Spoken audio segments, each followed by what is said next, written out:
India's global voice, the channel that brings you the biggest stories from across the world through India's lens. Now available in more than 190 countries worldwide. Because we believe that the world is one.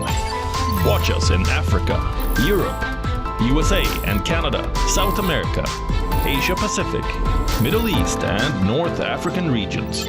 Also available on these digital platforms across the world. WION. World is one.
Welcome back, viewers. You're watching WION World is One. This is World DNA, the show that gets you ahead of the rest. I'm Shivan Chandna.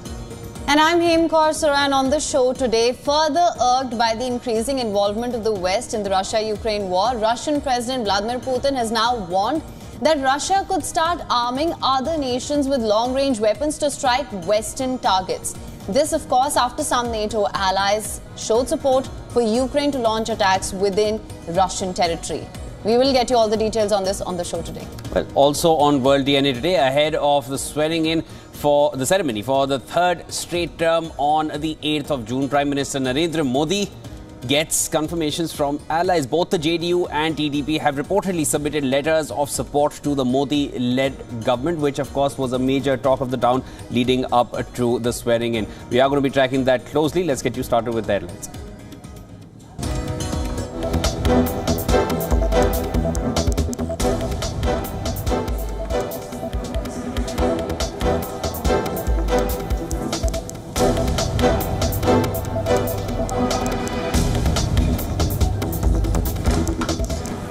At least 11 Israelis are wounded, one critically in a Hezbollah-claimed attack with explosive-laden drones on northern Israel, as per the military.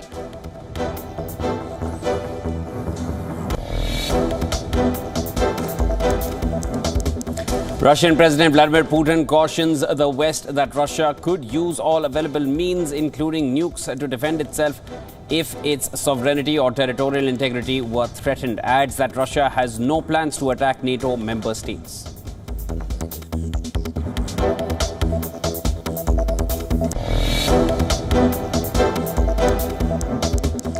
Lawmakers from both parties raised concerns about President Biden's mental decline, which could impact his chances in the November election, as per a Wall Street Journal report.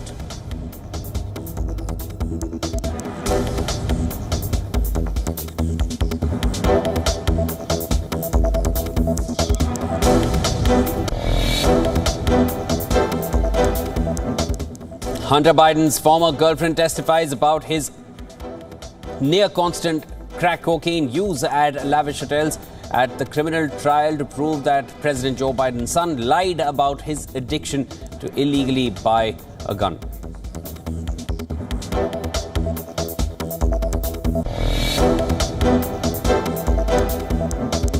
A Georgia appeals court halts the election subversion conspiracy case against Donald Trump indefinitely, a massive win for the former president, seeking to push further legal issues until 2025.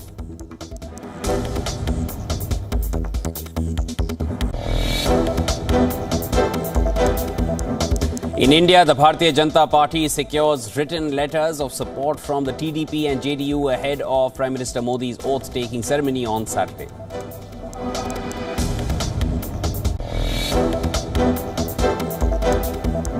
Nvidia rallies to record highs on Wednesday. The AI chipmaker's valuation breaches the $3 trillion mark, overtakes Apple to become the world's second most valuable company.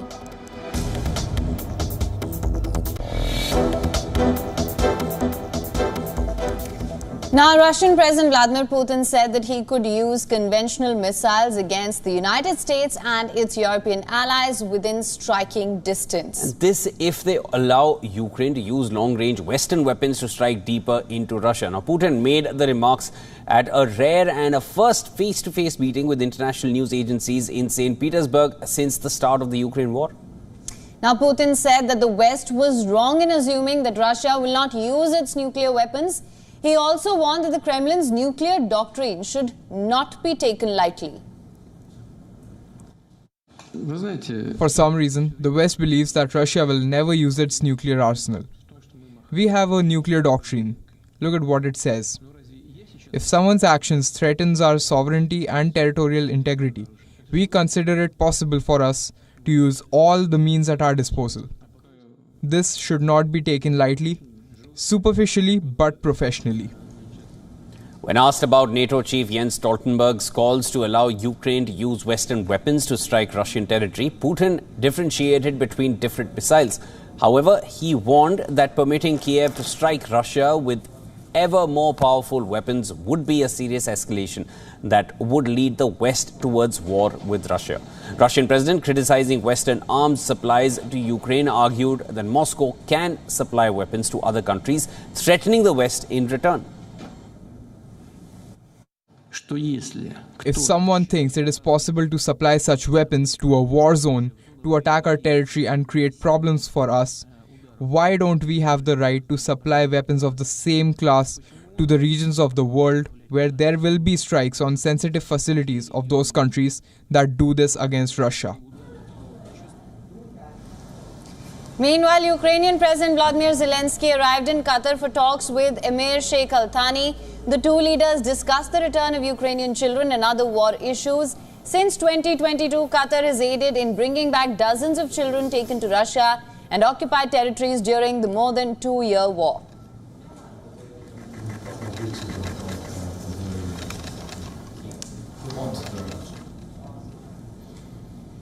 In a new report, questions are again being raised about US President Joe Biden's age, which remains a top concern for voters heading into November's presidential election. Now, according to a Wall Street Journal report, high-ranking officials can no longer ignore Biden's cognitive decline, citing concerning mistakes and instances.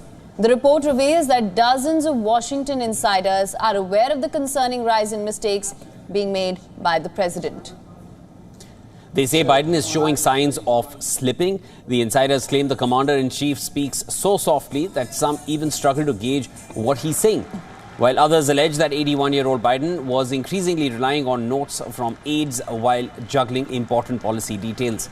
Contrarily, White House officials have denied these claims, dismissing many of the reported allegations as politically motivated antics.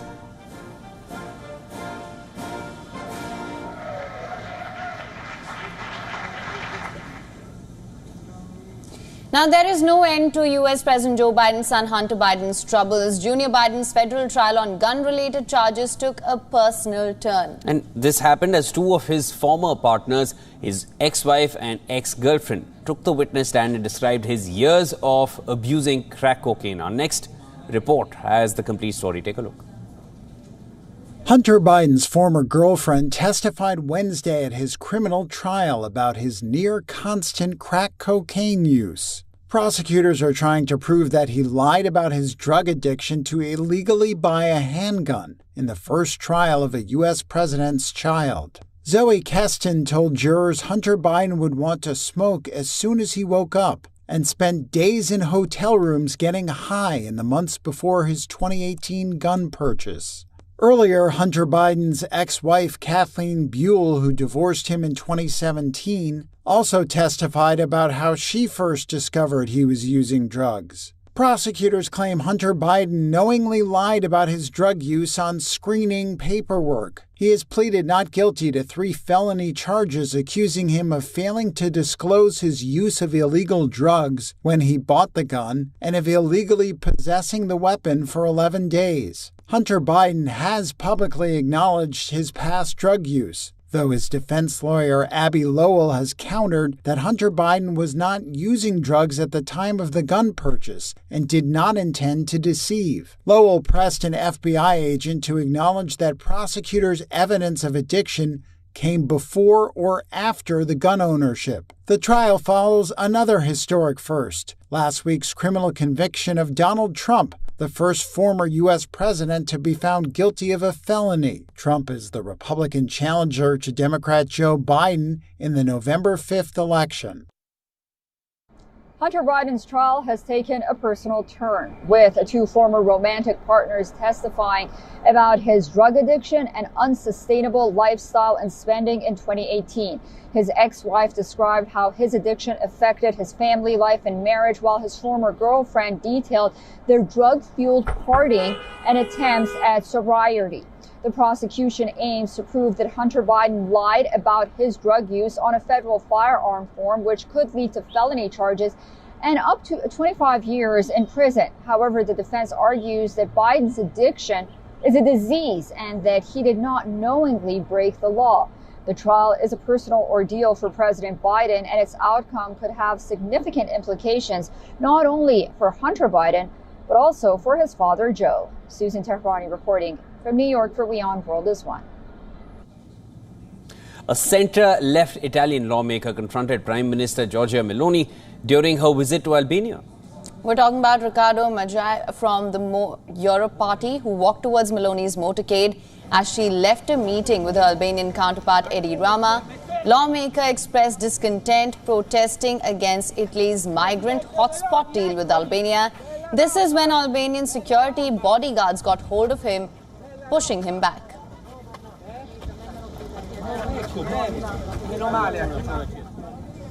Soon after that, Meloni came out of her vehicle to face the Italian lawmaker, and a verbal confrontation followed between them before she finally left the spot, continuing her journey.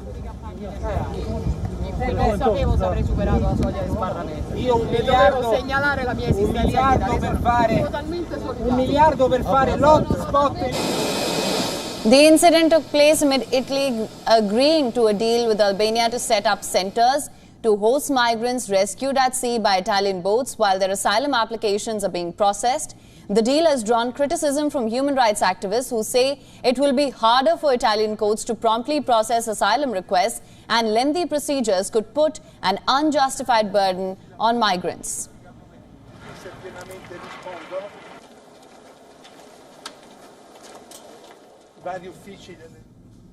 And an Italian court has found American national Amanda Knox guilty of slander in a 2007 murder case that she wrongly blamed on someone else. Our next report is all the details. Take a look. An Italian court found American Amanda Knox guilty of slander on Wednesday and handed her a 3-year jail sentence in a case related to the murder of her British flatmate in 2007. The sentence will have no practical impact, as it is covered by the time Knox spent in jail before her conviction. One of her lawyers, Luca Luparia Donati, said Knox felt, quote, very bitter about the decision. Amanda is very disappointed, of course. We did not expect this kind of judicial response. And I am not saying that it seemed to us a foregone conclusion, but nevertheless, a decision that should go towards innocence. Even her statements today confirmed that the crime was unsubstantiated, but we will read the motivations with the utmost respect for this court. Knox, who was in court for the verdict, had been sentenced to 3 years for wrongly accusing Congolese bar owner Patrick Lumumba of the killing of 21-year-old Meredith Kircher in an earlier case.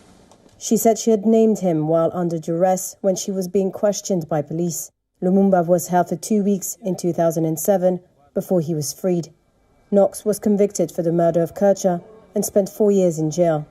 In 2015, Italy's top court annulled Knox's conviction, ending nearly a decade of courtroom drama.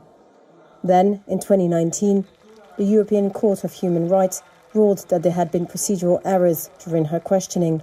Last year, Italy's highest court ordered another trial in the slander case. Rudy Gede, originally from the Ivory Coast, was sentenced to 16 years in jail for the killing of Kircher. He said he acted with unnamed other culprits and was granted early release in 2021. After North Korea sent hundreds of balloons carrying trash over the border towards South Korea, the citizens of South Korea living near border areas have begun to worry about the escalating tensions between the two countries. Right, and the latest attempt by North Korea has also triggered resumption of military activities by South Korea on the demarcation line. South Korea has also not ruled out the usage of loudspeakers to blast propaganda across the border. Take a look at our next report to understand the sentiments of South Korean residents living near the border.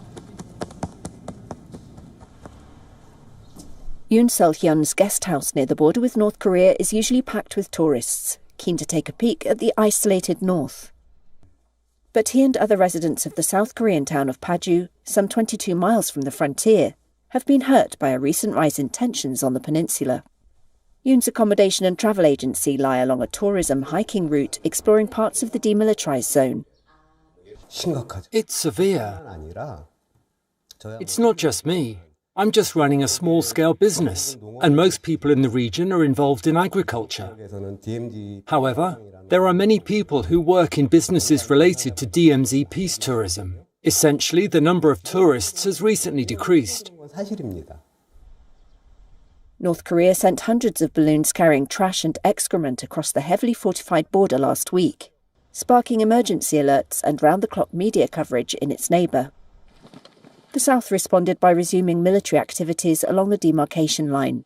Seoul has not ruled out the return of loudspeakers to blast propaganda at the border with the North. For residents of Paju, it was a frightening escalation. In the past, even when there were things like armoured vehicle mobility training in the fields, people used to just think of it as training. But now, there's a heightened sensitivity, wondering if there might be an accident or some incident occurring. Activists have flown balloons full of anti-North Korea leaflets from Paju across the border, sparking tensions with local residents who tried to stop them.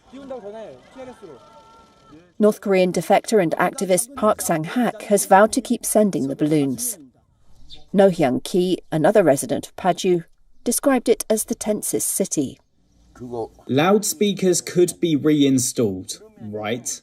Then there's a sense of fear that North Korea might fire artillery towards this area, and that their shells could come flying towards this place. The two Koreas remain technically at war since an armistice agreement ended fighting in the early 50s. Their militaries face off across the border. North Korea has deployed missiles and rockets aimed at the south and routinely threatens to annihilate its neighbour.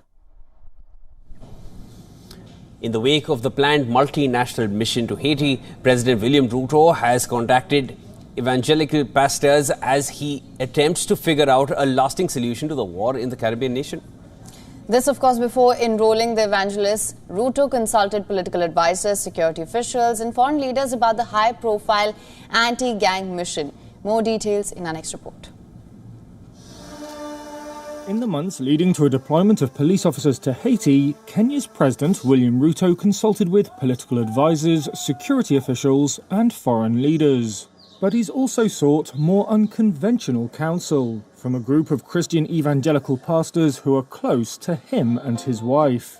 That group has been playing a key role in preparations for the UN-approved mission to tackle rampant gang violence.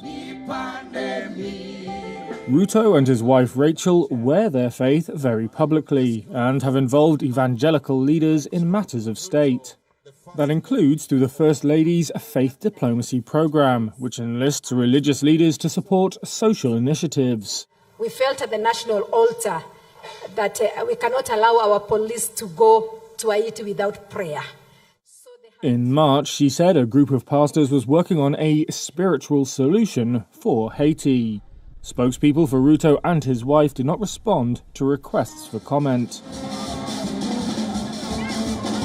The pastor's efforts have included meetings with Haitians in the United States, evangelical counterparts, US government officials, and even Haiti's most notorious gang leader, Jimmy Barbecue Cherizier. Serge Moussasilwa, one evangelical pastor involved in the initiative, said he believed prayer would help quell the violence and that they could still appeal to Barbecue's moral sense.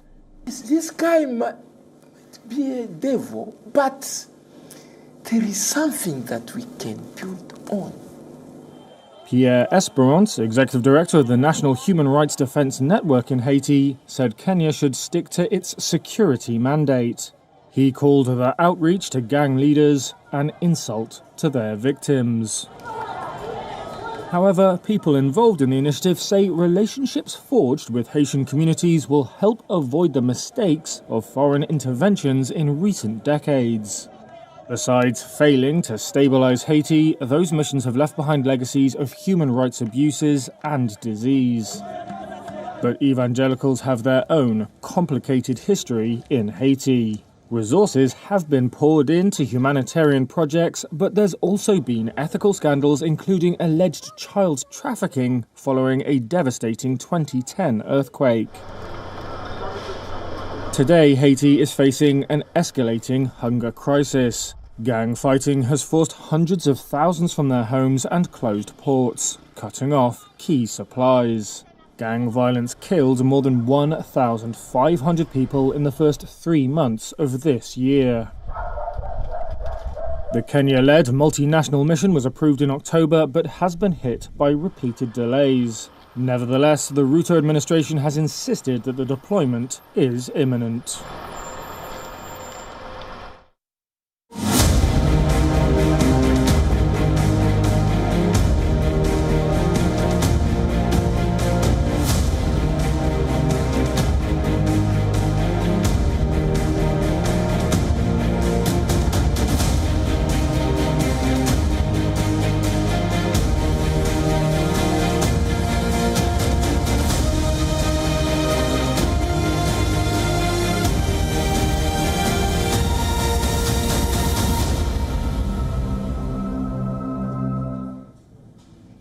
Now, two-day mega event is taking place in UK and France to mark the 80th anniversary of the Normandy landings. The grandeur of this historic event includes Britain's royal family swapping stories with D-Day veterans and world leaders including Emmanuel Macron and Joe Biden taking the podium to remember the fallen soldiers of World War II. 80 years ago, on the 6th of June 1944, troops from the United States, Canada, UK and France attacked German forces on the coast of northern France. D-Day was the largest military, naval, air and land operation ever attempted and marked the start of the campaign to liberate Nazi-occupied northwest Europe. On this day, tens of thousands of troops landed on 5 separate beaches in Normandy. As the clock struck midnight, Allies had secured their beachheads and pushed further inland from Goal, Juno, Sword and Utah.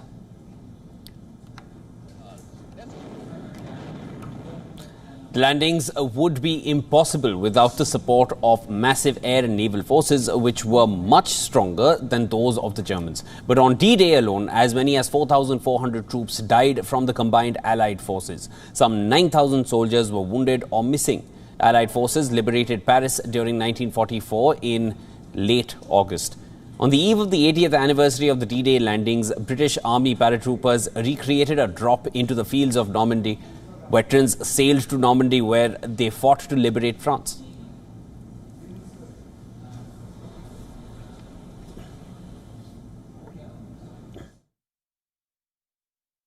I am going to be 102 in December. I don't have an acre of pain in my body. How could I be any luckier? And I'm over here celebrating on Pegasus Bridge. Never in my life did I ever think I would be see Pegasus Bridge. But I know about it. It was part of our bridgehead. Thank you, guys. Canadian World War II veterans visited the graves of 2,000 soldiers buried at the Beny-sur-Mer Canadian War Cemetery in France.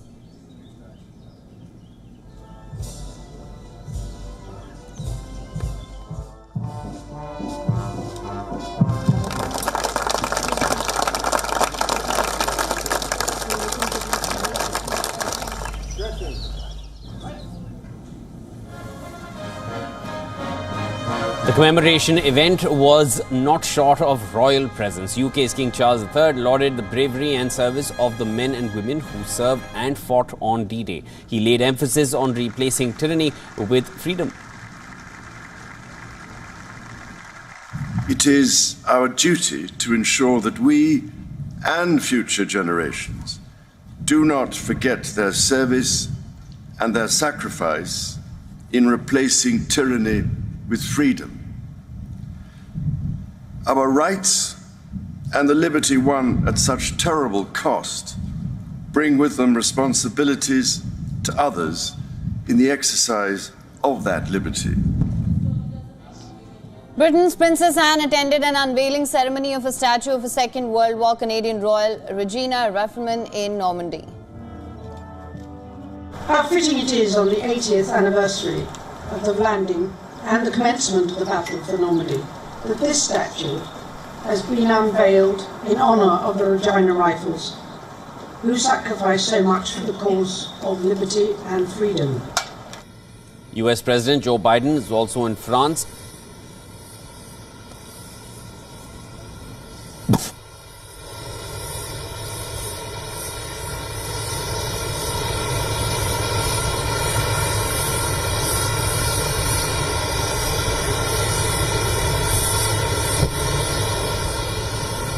US President Joe Biden is also in France on a trip designed to underscore his commitment to US allies in Europe. Biden will spend 5 days in France, where he is expected to hold a state visit with French President Emmanuel Macron.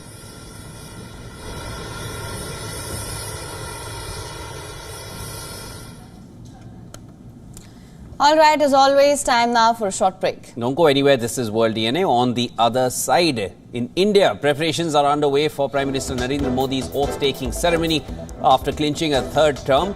We'll get you the full report.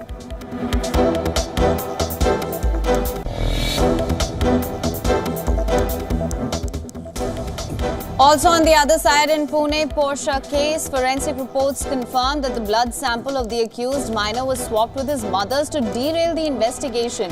Don't go anywhere. World DNA will be right back.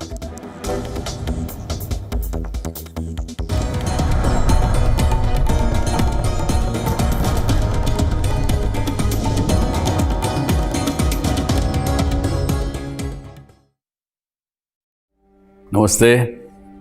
Hello friends. We did Dr. Subhash Chandra show, popularly known as DSC show, for 4 years, from August 2014 to August 2018. 28 states of Bharat. Of course, we reached out to all of you in 190 countries across the world. The show was very successful. Each episode was being watched by almost 25 million people every week. For past 6 years, the demand of the show has never died down. People write to us, people ask for the show to restart again. Hence, we are beginning the show once again on All Z Network, also on WION, which is the global network channel from India. Again, thank you for your love and affection. See you soon at Subhash Chandra Show.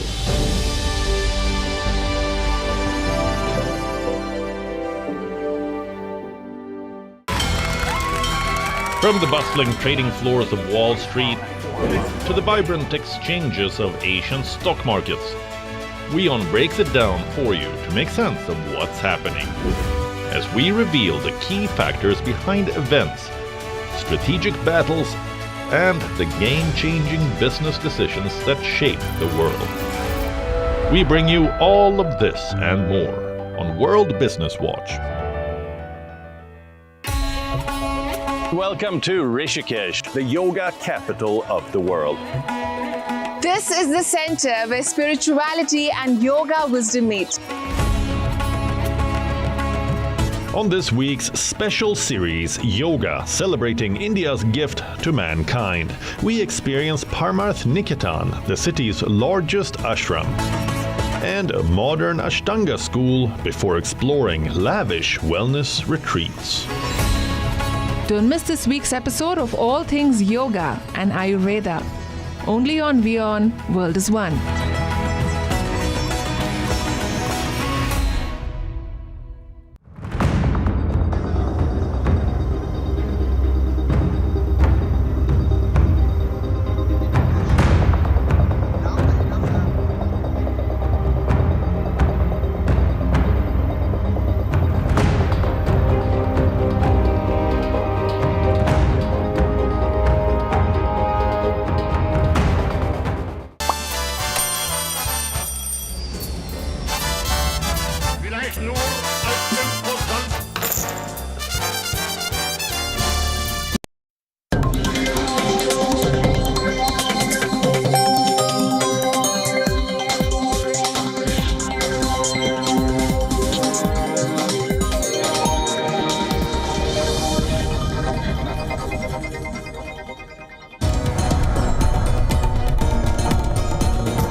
Welcome back, viewers. You're watching World DNA with Haim and me, Shivan. Let's get you started with the headlines we're tracking for you at this hour.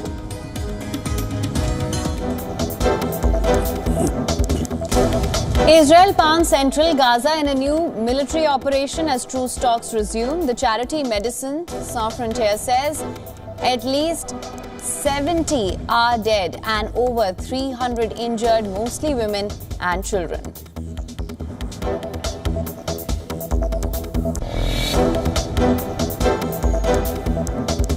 At least 11 Israelis are wounded, one critically, in a Hezbollah-claimed attack with explosive-laden drones on northern Israel, says the military.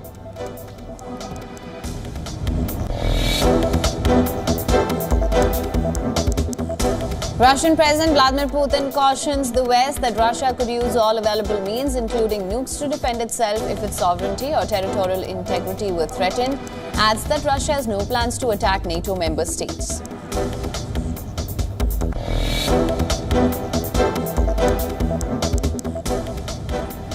Lawmakers from both parties raise concerns about President Biden's mental decline, which could impact his chances in the November election, says a Wall Street Journal report.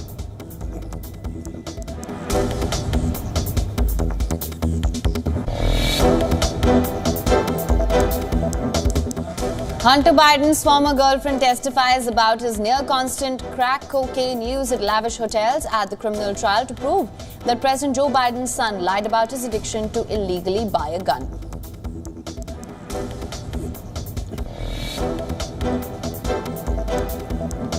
A Georgia appeals court halts the election subversion conspiracy case against Donald Trump indefinitely. A massive victory for the former president, seeking to push further legal issues until 2025.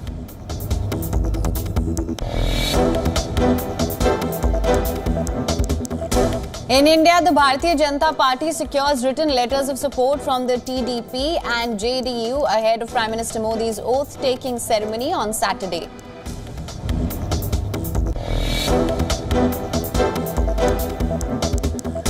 Nvidia rallies to record highs on Wednesday. The AI chipmaker's valuation reaches the $3 trillion mark, overtakes Apple to become the world's second most valuable company.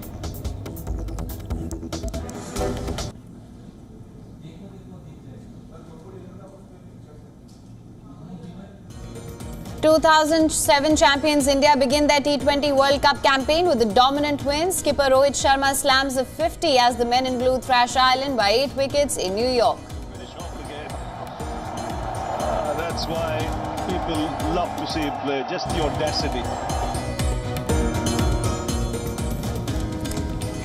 All right, in India, as preparations are underway for Prime Minister Narendra Modi's oath-taking ceremony, President Draupadi Murmu hosted a dinner for the Prime Minister and the outgoing Council of Ministers at the Rashtrapati Bhavan in New Delhi. Vice President Jagdeep Dhankar and Lok Sabha Speaker Om Birla also attended the event. Earlier in the day, 21 NDA allies gave him their written support in a meeting as Prime Minister Modi is set to take the oath for his third term on the 8th of June. India's neighbouring countries are likely to be prominent foreign guests at the ceremony.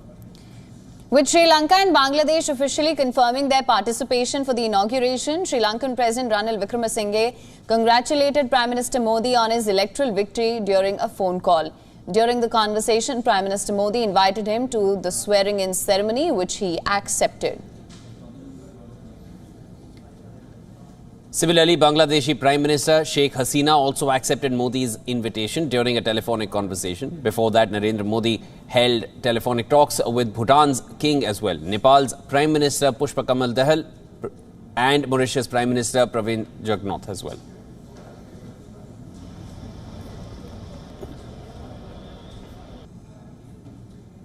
In 2014, Prime Minister Modi invited leaders from SAARC countries to his first inauguration. In 2019, leaders from BIMSTEC countries were the guests. Now, the electoral victory of Modi and BJP-led NDA alliance for the third consecutive term has prompted a wave of congratulations from over 90 world leaders. US President Joe Biden, let's start with him. He said he will work with Prime Minister Modi to further strengthen India-US relations. In a post on social media, he said, and I'm going to quote here, the friendship between our nations is only growing as we unlock a shared future of unlimited potential. While Russian President Vladimir Putin spoke with Prime Minister Modi over a phone call, congratulating him on the election results.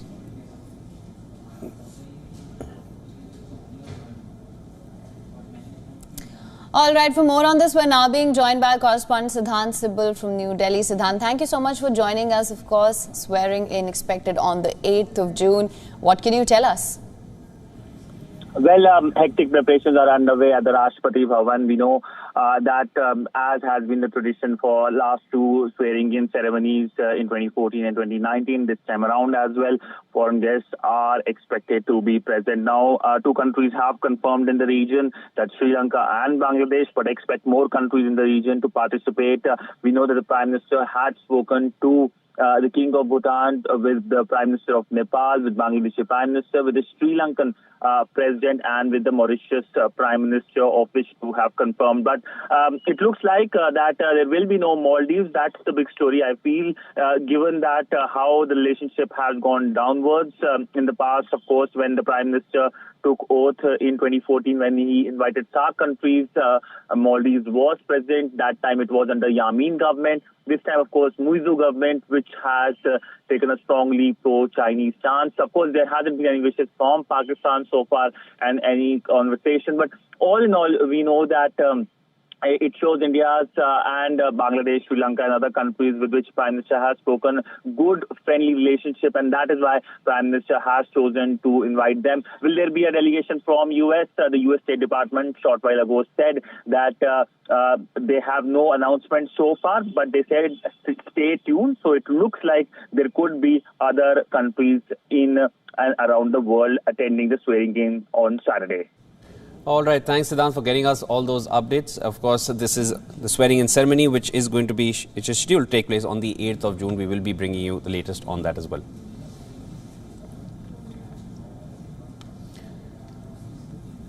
Moving further, the election results of 2024 appear to have brought back the era of coalition governments in India.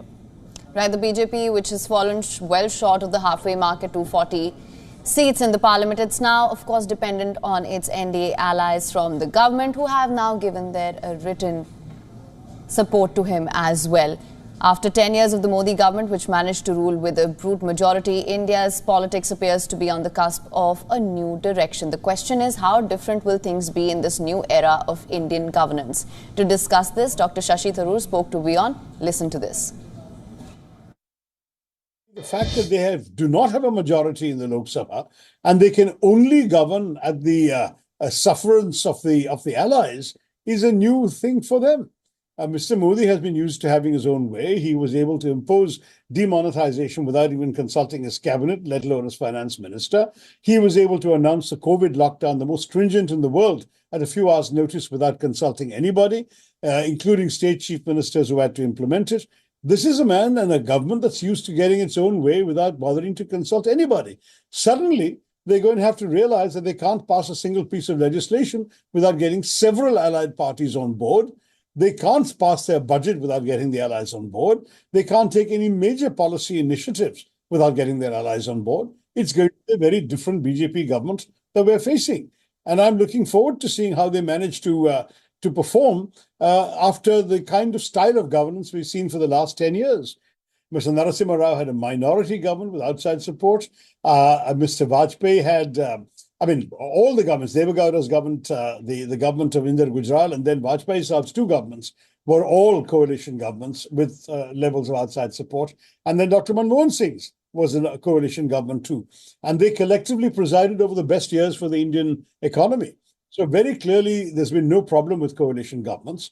Secondly, yes, coalition governments risk falling if you don't actually keep everyone happy within them. But if you do keep everyone happy and you are accommodative and conciliatory, as Mr. Vajpayee was in his second government and as the Congress Party Prime Minister, Dr. Manmohan Singh, was in his two governments, then you've got a winning formula which is far more democratic in its appeal to people than the formula of my way or the highway, which is what we've seen from Mr. Modi. In the Pune Porsche case, forensic reports confirmed that the blood sample of the 17-year-old minor was indeed swapped with his mother's to derail the investigation. The accused had allegedly caused the deaths of two software engineers in the city's Kalyani Nagar area after hitting their bike with his Porsche. Pune police produced the parents of the minor along with two doctors from Sassoon Hospital and one staff member before the district court. WION broke the news first about how the minor's samples were tampered and was swapped with his mother's clean sample. According to the police, the parents had allegedly planned to hide the evidence related to the car accident. They went to Sassoon Hospital to switch the blood samples of their son, replacing it with his mother's. Meanwhile, Pune police filed an application before Juvenile Justice Board seeking extension of the remand of the juvenile accused in the rehab home for 14 days. The board extended the remand at the observation home till the 12th of June. Furthermore, the Pune court has ordered the parents of the minor to be in police custody until the 10th of June. It has also sent the accused doctors and staffers to police custody until later. So far, 11 people have been arrested in this case, including the minor. For more on this, our correspondent has sent us this report. Well, certainly this is a very big development because the forensic reports have now confirmed that the minor's blood sample was swapped with his mother's clean blood sample. This was allegedly being done to derail the entire investigation so that there is no detection of alcohol.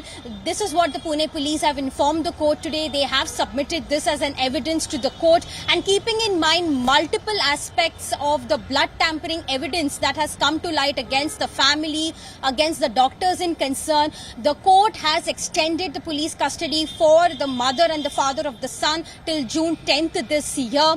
For the doctors and the staff member of the Sassoon General Hospital, the police custody has been extended till June 7th. And for the minor whose remand ended today, the Juvenile Justice Board has extended his remand at the observation center till June 12th this year. So this is the case where the investigation has multifold. More than 12 police teams have been formed. 100 police personnel are investigating multiple aspects in this case to find more evidence. With video journalist Siddesh, this is Nisha Shah reporting here for WION World is One from Mumbai.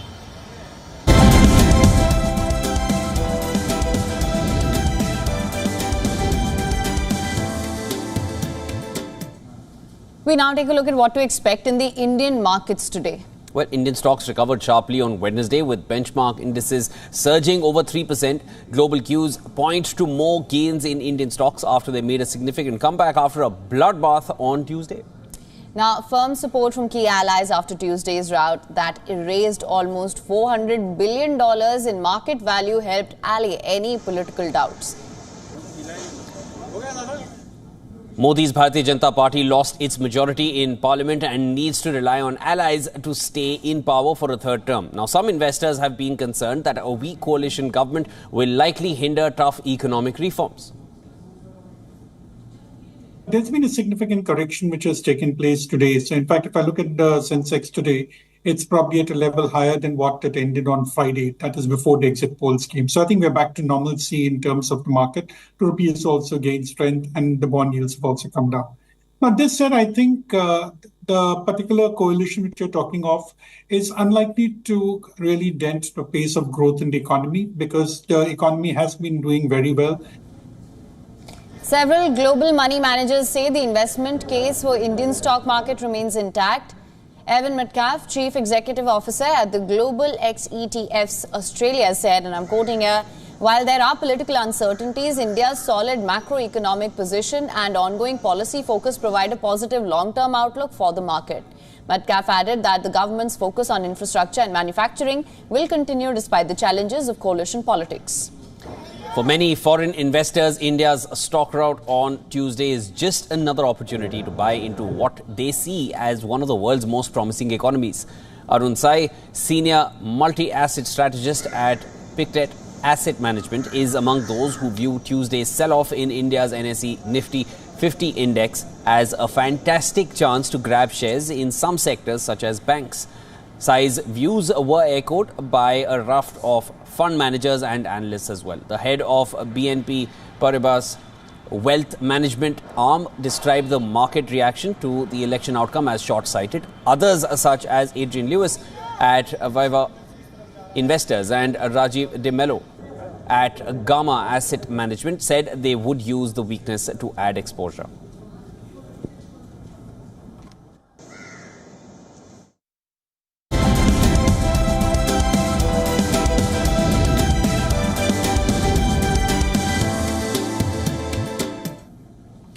All right, next up, let's get you some updates from the world of technology. Italy's antitrust regulator AGCM has fined Facebook and Instagram owner Meta for what it calls unfair commercial practices. The agency has found a lack of transparency in Meta's data use and management of Instagram and Facebook accounts. According to authorities, Instagram users were not properly informed about the use of their personal data for commercial purposes. The agency also says Meta users were not given proper information on how they could contest the eventual suspension of their accounts.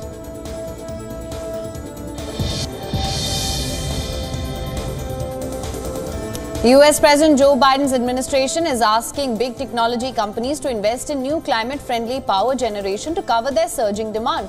The talks come as there has been a surprising surge in electricity demand. It's driven by the adoption of technologies like generative AI that require power-hungry data centers. This development could complicate Biden's target of decarbonizing the power sector by 2035 to fight climate change.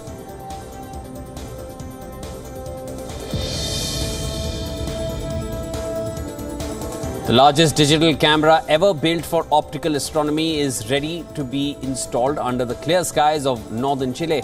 It has a resolution of above 3.2 gigapixels and weighs nearly 3,000 kilograms. It will be installed on the edge of Atacama Desert, some 565 kilometers north of Santiago. The Rubin Observatory is a complex integrated system consisting of an 8-meter wide field ground-based telescope, the camera and an automated data processing system. There is an ambitious task of carrying out an unprecedented decade-long exploration.